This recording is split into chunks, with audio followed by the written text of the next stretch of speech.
What's up, guys? So we're finally into footage after the drift event, which this video will probably come out a good week and a half after I went. So, but anyway, we're trying to get into that welded diff life. Let's take a look under here. Hopefully you'll be able to see. I don't have my flashlight right now, but there's the diff. Basically there's three things we need to disconnect. We need to disconnect the drive shaft, which is up in the front. We need to disconnect the two axles. Once we get those out, then we got the differential mount up there that we're going to try to get out, and then we got these two bolts right here in the back.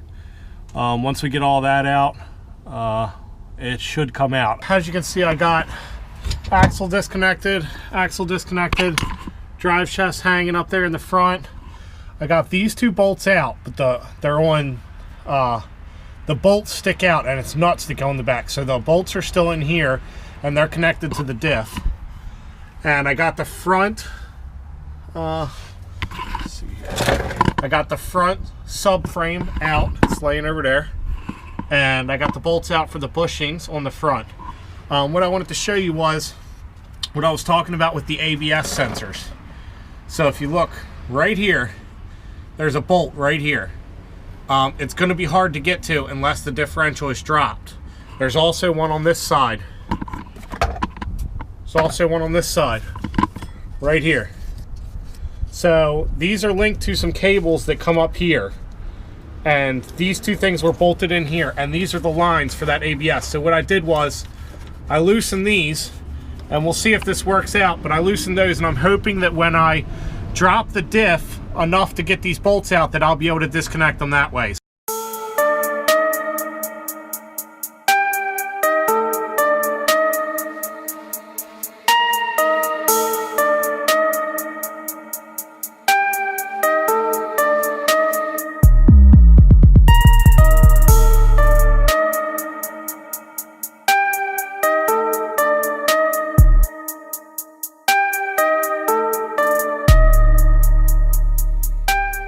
It's out, and that is the last time this car will have a VLSD.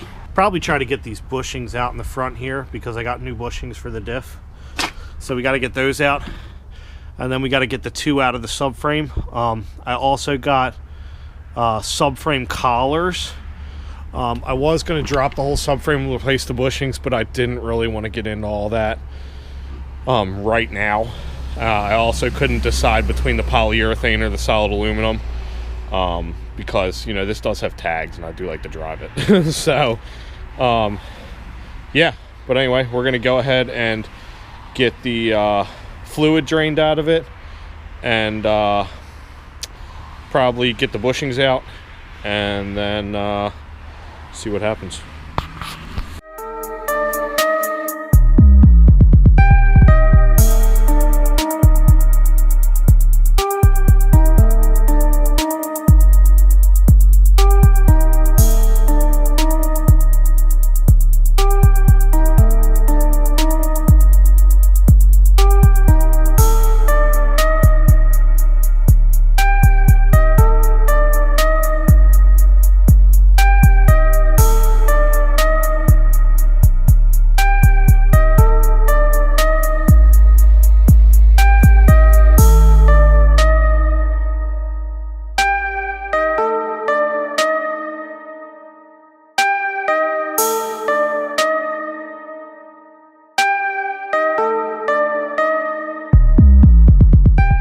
Instead of replacing my subframe bushings, because I didn't want to drop my subframe, what I did was I went ahead and got collars. That should help take some of the slop out of my OEM bushings. They're a little worn. And then we also got polyurethane diff bushings from Energy Suspension, and we're going to go ahead and put those in once we get our diff back. Well, the rear ones we can put in right now because they're attached to the subframe, and the front ones we'll have to wait until we get the diff back to pop those in. These collars, these are the top collars, and they're slotted, so basically you can slide them in without having to take your subframe off.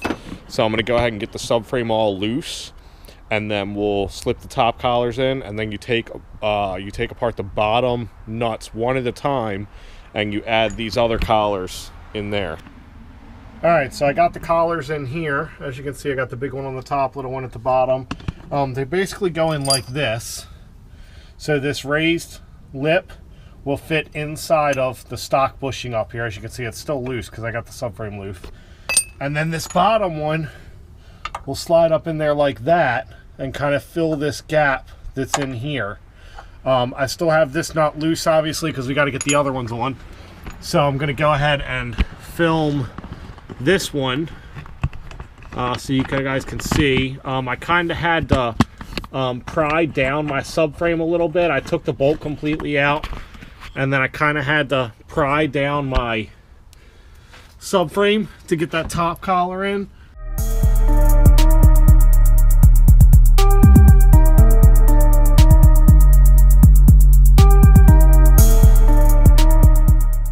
And that's it. Literally took me, I don't know, like 1 minute. I wanted to give you guys an idea about how these bushings went in.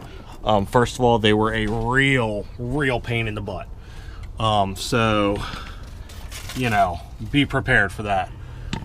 These guys were the pain in the butt. So, for anyone doing this, the thicker side goes towards the back of your car. You have to reuse the cups, which I grinded all the excess rubber off. We're going to lube those up, and those will go in there like that. But they're not going to be that hard to get in because they camefered the end here, so you can see it already kind of fits in there.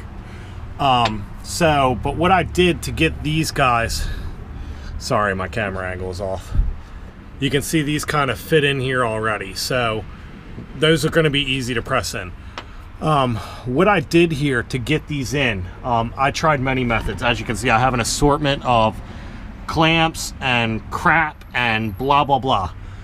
What I ended up doing was, some people cut stress cracks in the other side when you're trying to push it in.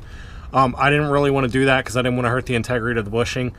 But what I did was I shoved the top side in, so it was kind of like at an angle. And then what I did was I wrapped zip ties around the top. You know, I stuck them through the thing like this, and I zip tied it up here so the top couldn't come out. Sorry, my light's probably in a bad spot. So I put zip ties in here like this, and I zip tied this up to the top so it couldn't come out. And then I got some pieces of metal. These are nail plates. You can get them from Home Depot, but as you can see, they weren't really strong enough. And I sat that here, and I put one on the other side, and then I C-clamped this till it was tight. And then I took my screwdriver and pushed up on the edge, not this screwdriver because it was too sharp, I had a dollar one. And I pushed up on this bottom edge till I got that lip to go in. Once you get that lip in there, it's pretty easy after that. You can take a hammer and just kind of tap it in. So those were a pain in the butt. Like crazy amounts of cursing going on for those. But once I figured out that method, it worked out pretty good for me. So hopefully that works out for you guys too. Also, make sure when you get your old bearings out, there is a inner cup which you need to reuse. Basically, I just beat this out of the bushing. It was really easy. I chipped away a good bit of the rubber, and then I ended up cutting I'm trying to find the outer sleeve. Here's an outer sleeve right here. I ended up cutting a stress relief crack and then kind of hammer into this. This is the outer ring, so it looks like, sorry, I only have two hands here. This is in the middle like this, and there's rubber that fills the gap. I cut stress release cracks in this, and then I hammered a screwdriver right up where this crack is until it broke free, and it was pretty easy. I tried to get this out without cutting it, just by beating the lip, and it was impossible. So don't even waste your time. Just get yourself a nice battery-powered Sawzall. Don't use a electric one because they go really fast and they're hard to control. And just cut at it just a little bit and try to hammer it and see if it splits. Cut at it a little bit more. I ended up nicking my subframe just a tiny bit, but it wasn't anything crazy. I just took a file and I filed down the spot where I nicked just so it wouldn't rip the bushing when I put the new one in. So just make sure everything's smooth there.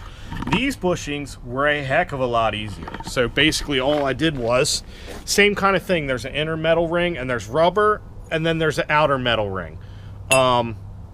I just took and just hammered this piece right out. It hammered right out. I didn't have to heat the bushing or anything. It was easy. And then I cut a stress relief crack in the outer metal sleeve, and hammered my screwdriver down in that stress relief crack until it popped out. They were really, really easy.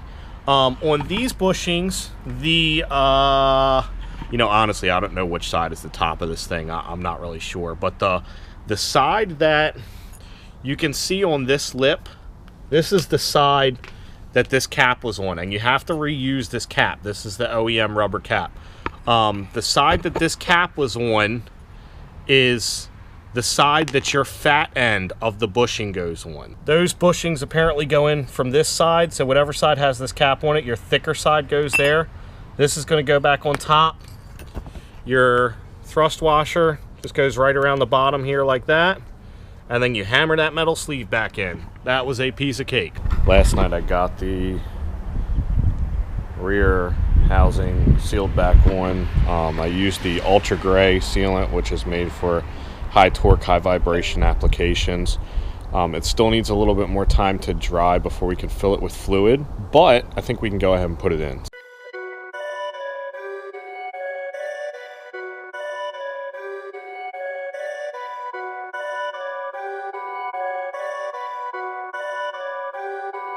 Perfect.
a little bit with a couple of my buddies.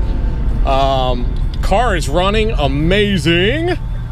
I have the Sumitomos on it right now, so we couldn't really get any good drifts in, but because, you know, the Sumitomos are huge, they're like 275s. Holding up good. I just clutch kicked the crap out of it again, and nothing broke. I will warn you, if anybody else does subframe collars, you will get a little bit of clunking from the collars, just because obviously the bushings are still there, so it's not a solid mount, and sometimes those collars can tap the like the frame or the bottom cups when you're doing hard turns and stuff like that, but it's really not that bad, not that noticeable. The chirping from the tires on the welded diff is worse than that. I gotta get some smaller tires put on my other 18s, so yeah, stay tuned for that. We'll probably get like some 225s and see how that goes. But hey, if you like my channel, like, share, subscribe, tell your friends. Shout out to Steve at Garage Sideways for helping me weld the diff, and we'll be heading over to Drift Nirvana soon, so stay tuned. Another week and 3 days, so 10 days away. See you guys then. Peace.